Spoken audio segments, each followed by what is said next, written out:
My name is Dr. B, and I am a pediatric neuropsychologist. And I'm Catherine Mukes. I'm a licensed professional counselor. And welcome to Let's Talk.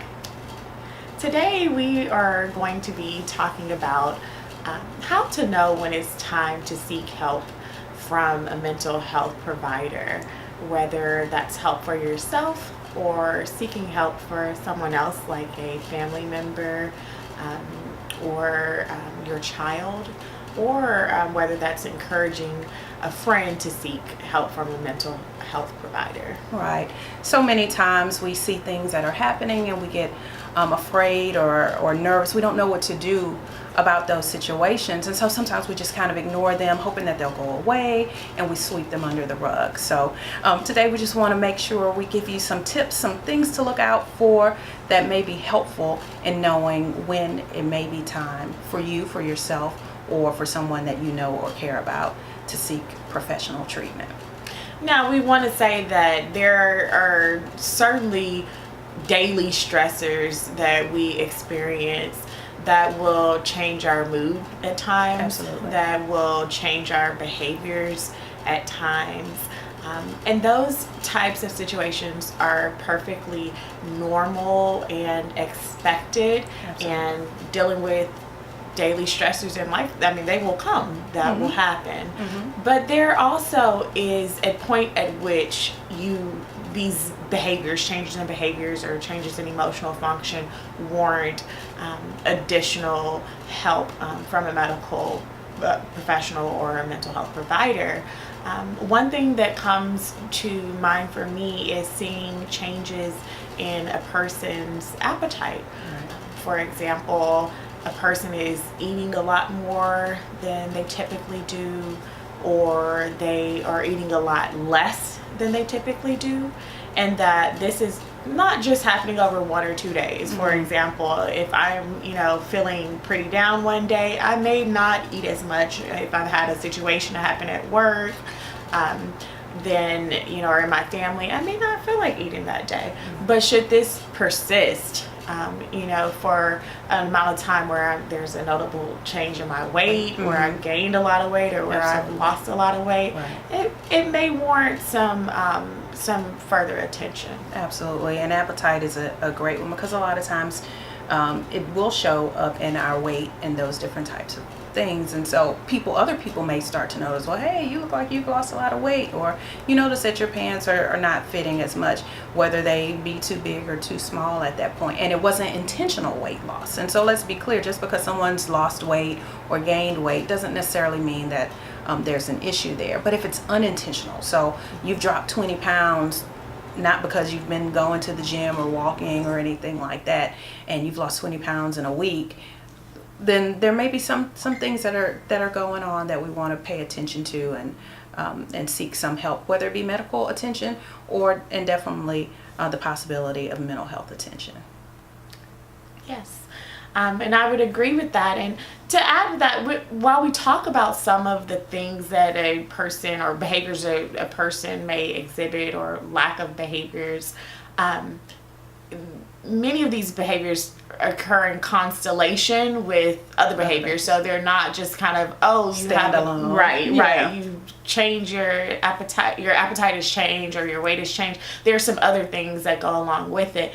And another behavior that you may want to definitely kind of keep an eye out on is sleep behaviors. Absolutely. Yeah, because we know how important sleep is to us overall. But if you normally are someone who gets your normal anywhere from 6 to 8 hours of sleep a night, and now you're finding it takes you 2 hours to fall asleep, or it's taking you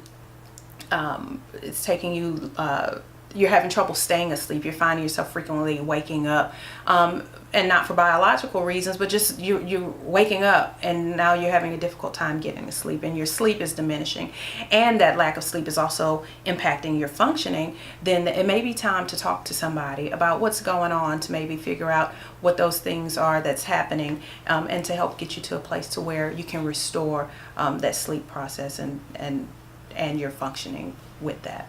Exactly. And sometimes what goes along with a person, particularly one who may have increased need for sleep, is that they can appear to be more withdrawn, staying in their room more, avoiding social interactions, even with loved ones, not kind of just wanting to remain in their own space. Right.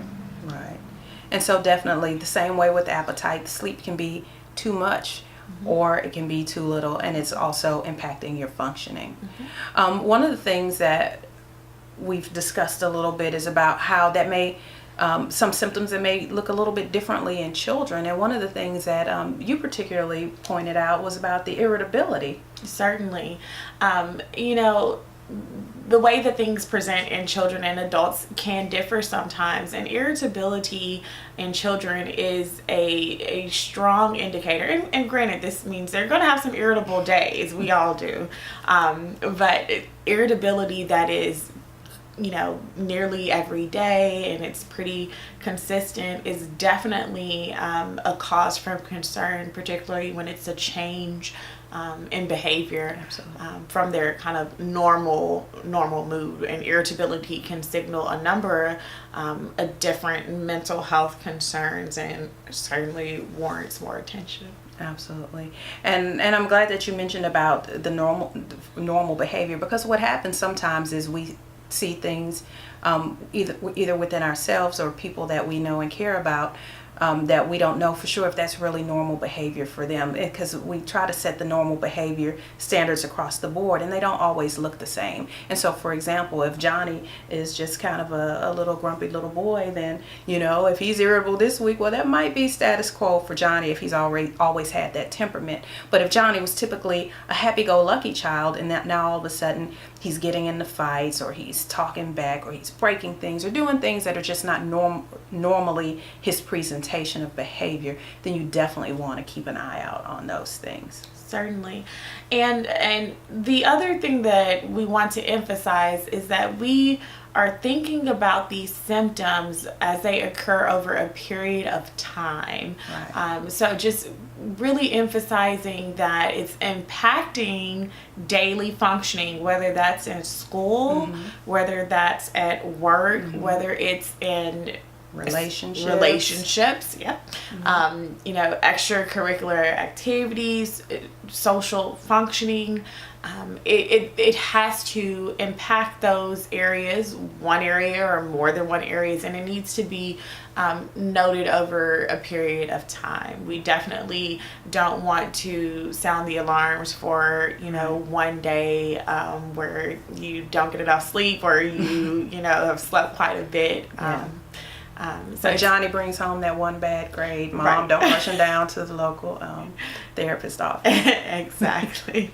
So just to recap on some of the things that we've talked about today, these are only some tips. This is not, exclusive. There are many other things to consider, but just some of the things that you may want to pay close attention to if you have concern for yourself or for your loved ones are changes in appetite, changes in sleep patterns, withdrawal behavior, so kind of staying, to themselves, restricting themselves from social interactions with loved ones. In young children, their levels of irritability, especially if it's a change from their normal presentation. And observation of these behavioral and emotional concerns over a period of time that impact the daily functioning. Absolutely. So we hope that these tips have been helpful to you. If you have questions or concerns about these symptoms or these tips or any others that may be out there, feel free to drop us a note or a line in the comments section. Remember to like, share, and leave us a comment. And we look forward to seeing you next time for Let's Talk.